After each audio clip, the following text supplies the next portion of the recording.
ठीक है जी ताबेदार मैडम साडी आओ यार थोड़ी जी जगह खुली करो लंबरदार भी आंदा यार मेहरबानी करो पिछा हो जाओ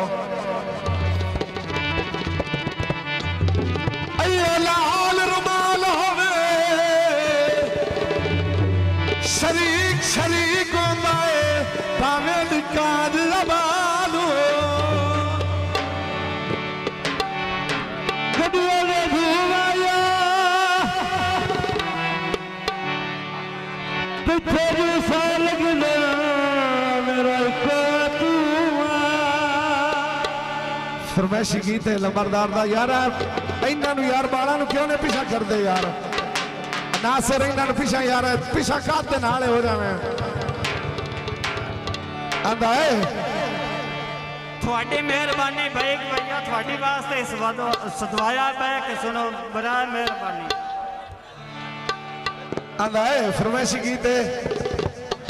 लथिया कड़िया बेच गया सूट कढ़ाई